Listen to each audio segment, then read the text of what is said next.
We're going to be talking about herbs, where to get them, and not just because I've done videos on where to get dried herbs if you can't already grow them, or where I get them. But I want to update that, but also talk about other things. But before I do, I want to show you. So if you saw my post about the dandelion leaves, well, I picked some more just so I can show you. The one I showed in the image where I had the ruler sitting in front of it was about 14 inches long. Well, you see this? That one there. I picked a few more just to show you. I did measure this one. I just want to prove to people. You see that? 22 inches long. So once your dandelions are done flowering, that's when it starts putting all its energy into the leaves. And the leaves can get quite big, but it also depends on where they're growing. I find that the ones that are getting the minimal sun, some sun, so partial shade, partial sun, they get the biggest, especially if the soil is nice and rich. Or if they're maybe like on the south side of the house here, I've got dandelions growing, but if I've got some that are growing kind of amongst some other herbs that are kind of keeping it somewhat shaded, I know there's at least one or two of these leaves I got from over there, not this 22-inch one. But this is standard this time of year. And so that's what will happen. So if you're wanting to get really big leaves, it does make for a lot easier, faster harvesting. Just look at finding some specific places where you can plant the dandelion where it won't get full all day sun, especially if you live in a very hot climate. Because the hot sun they'll still grow, but it tends to just keep them from getting those really massive leaves. And they do like a rich soil. And it seems like the looser the soil, maybe that might have some say in it too, but not necessarily. So they get pretty big. And if the soil is really loose, the roots will get massive too. So if you watch the old video, I've got an old video from like at least 7 years ago, where it shows me early spring digging up some of the dandelions that were coming up in my main garden. I was digging them up intentionally for saving the roots. And a lot of people were shocked when they saw the size of the roots I was pulling out of there, but it was because the ground was, that was our garden soil is nice and loose. And so those roots were coming out like that long, some of them about that big around maybe. I might be exaggerating on how big around. I might be thinking of the marshmallow root, but you get some pretty long roots if the soil is loose and rich. So anyway, let me start off by answering the question that I get very frequently, and that is about if you can't grow your own medicinal herbs or you can't grow the ones that you want, where is a good place to purchase them? So I have several different companies I've bought from through the years, and that tends to change a little bit over time. And I usually always have it narrowed down to 3 no matter what. Frontier Co-op is still one of my favorites, though it's not the first place I go to anymore. It used to be the first place I go to. And they sell their herbs in all kinds of different places. I think they sell them in health food stores, though I'm not sure if you can buy like the bigger bulk, because I almost never buy anything that's less than a pound when it comes to buying something like that, because typically you're going to get a better deal. And if I know it's something I'm going to use a lot of, I'm going to get a pound. So Frontier Co-op, I think that's where I bought the dried mullein, was from them. I did put links. Now the links are to the Amazon store because the 2 I'm talking about first, they both have their own Amazon store. And though I know a lot of people are anti-Amazon, but here's the thing. I have found a lot of times I can get a better deal by buying through their Amazon store, and they have more to offer, and I'm more apt to be able to find the bigger sizes. Now, Vitacost also carries Frontier Co-op herbs, but not as many. They don't have as much to offer there. And then the other one is Anthony's Goods, which I'm pretty sure is only sold through Amazon. Now, while they have their own like store site, it still ends up going through Amazon. So even though they have their own separate website, they charge more there and then it still ends up getting shipped out by Amazon. So there's a lot of companies that are US based companies. Yeah, some people assume that everything sold on Amazon comes from China, and that's just not true. There's a lot of US based companies.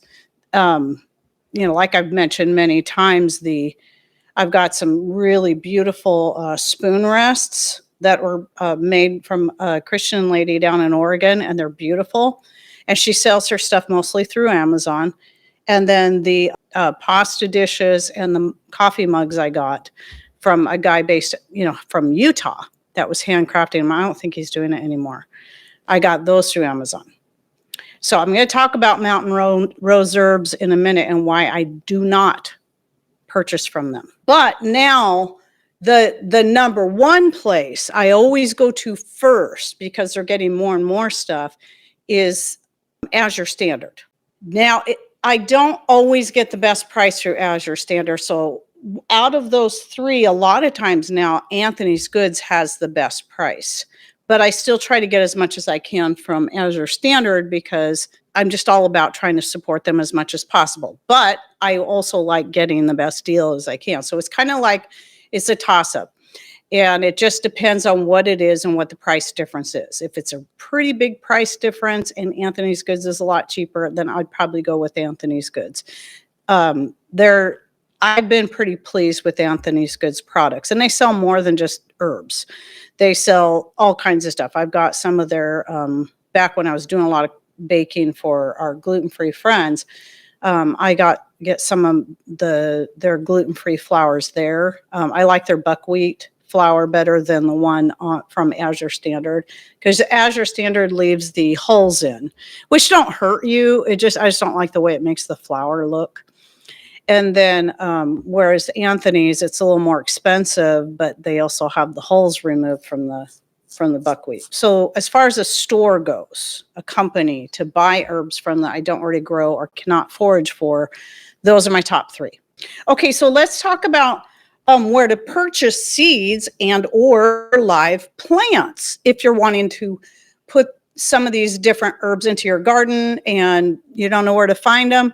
Some of the places, sometimes you can go to down to your local nursery to look for seeds, and you're just going to find a lot of your basics: beans, tomatoes, and basil, and so on. But you might not be able to find herbs or seeds for something like feverfew or marshmallow, or maybe not able to find live plants for those. I've never personally seen live plants. I know some people have bought live marshmallow plants, but I've never seen them. There's only one nursery I ever go to anyway, and that's our local one, maybe once or twice a year. But here's something else.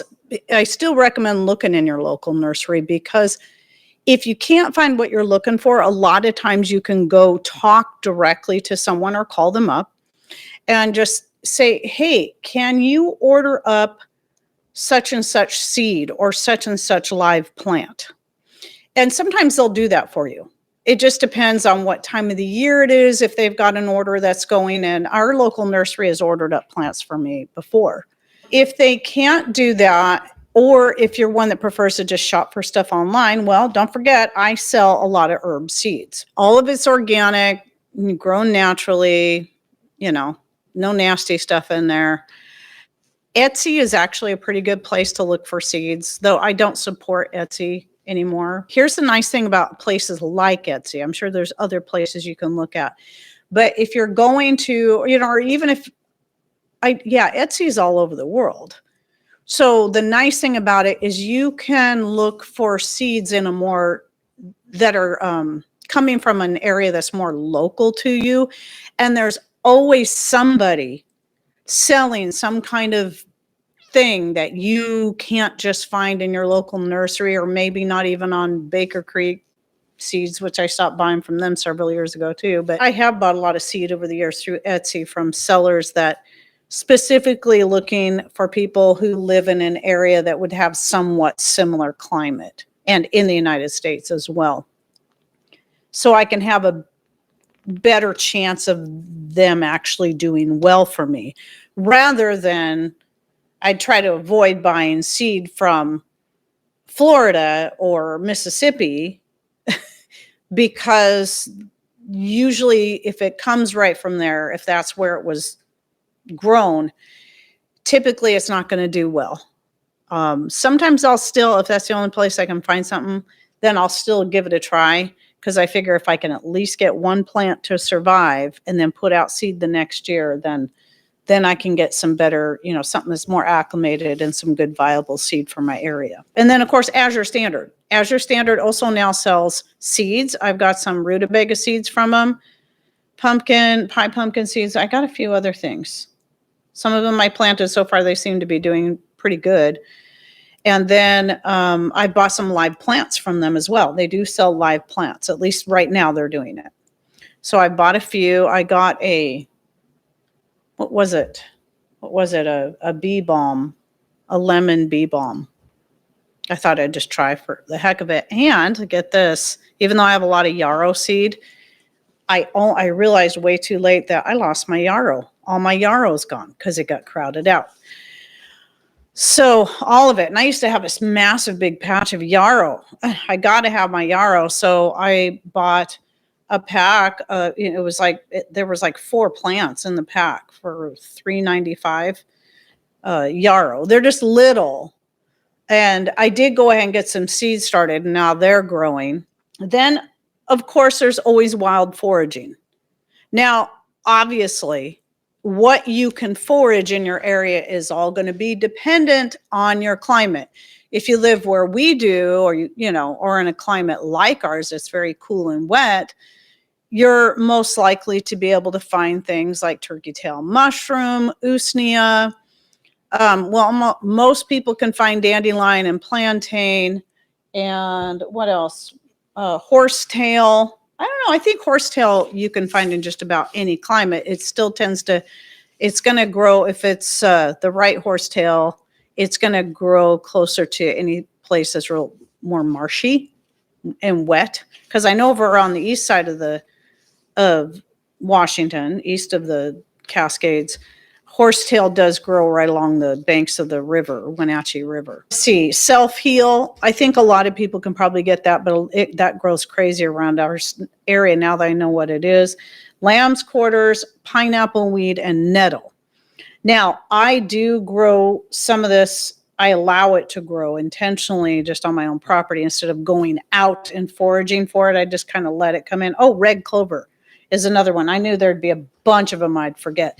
Now around here, something like chicory and mullein doesn't grow wild. I do grow chicory. My chicory plant in the back, I think the chickens just ate too much of it and it's not coming back. But thankfully I've got 2 out front that are doing okay. So, but I had to start that from seed. I don't think I've ever seen chicory growing wild, but I know some people say that one grows all over the place where they're at. And mullein is definitely not wild here. It's too wet for it here. And I did not get any young mullein plants coming up from seed. So I had to start some more. And if the mullein was perennial like I thought it was, I'd be sitting pretty good on that. But unfortunately, I realized, oh, it's biennial. That's why my plants didn't come back this year.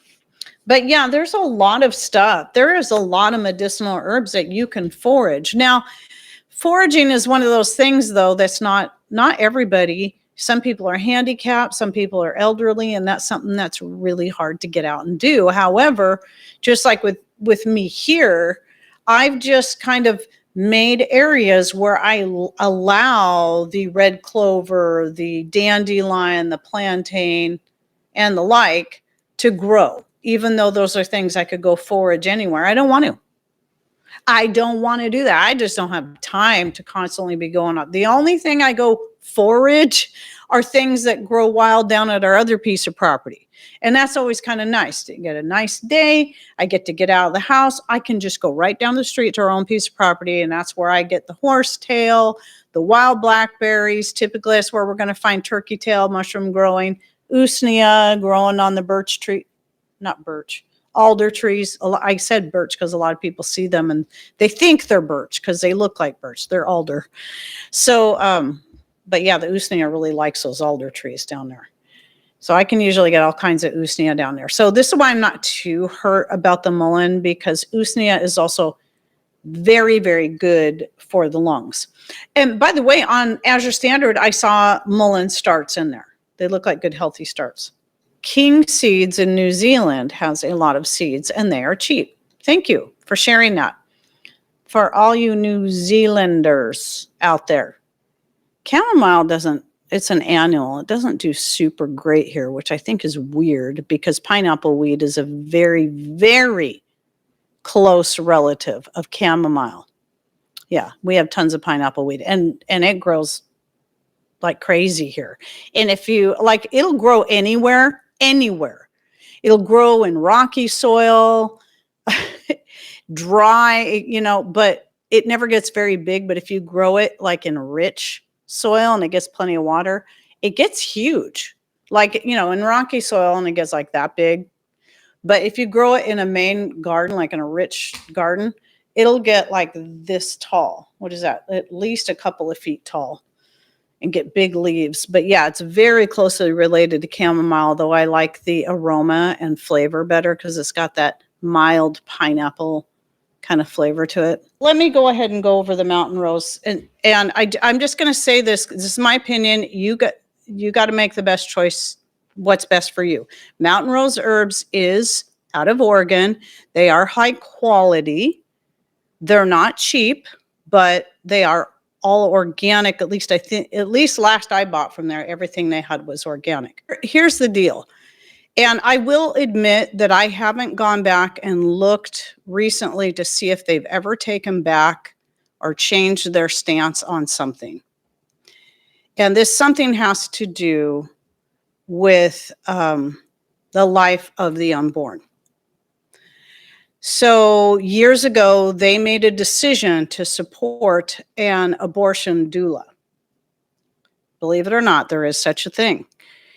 And even though a lot of their clients, stood up against it and said, hey, please don't do this.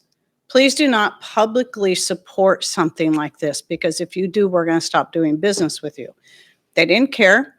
They went against what quite a number of the people that would purchase from them were saying. See, I didn't know about it until much after the fact. I think by then I was already buying herbs from other places where I could get better deals and growing a lot of my own. So when I found out about it, it was after they had made the decision, not before. I would have shared my opinion. So, but if you go back to some of my old herb videos, I was promoting them. And so I don't anymore. Now, again, what you choose to do is up to you. You can't assume that every single company you support is perfect, that behind the scenes are probably supporting things you don't agree with. There's nothing you can do about that. If you don't know, you don't know. But if a company, to me, in my personal opinion, if a company is going to publicly come out and proudly proclaim that we're going to help support this abortion doula, I can't get beside that because of my personal stance on the right to life, liberty, and happiness to all human beings, including those inside the womb. So that's just me. And I suggest people read Psalm 139. Just read it. It's pretty clear that every part of us was already written in our DNA. That's what that book is that it's talking about in Psalm 139. Because if you understand how DNA works, it's rolled up like a scroll. They have to unroll it and open it up to be able to read that DNA. And it's written, scientists will tell you this, DNA is written out just like a book. So all my members were written in your book before they were even formed, which tells you right at conception that DNA is created and all the parts are written right there. Psalm 139. Okay, so enough of that, especially for those who aren't believers, don't believe the Bible. I don't want to get all political, but that is something I definitely will stand very strong on. So that's me. Do with it as you will. I'm not going to judge anyone for their choice to buy from Mountain Rose Herbs if that's what's best for them. Thank you, everyone, for coming in. Love you. Hope you have a great rest of your day, a great week, and take care, and God bless.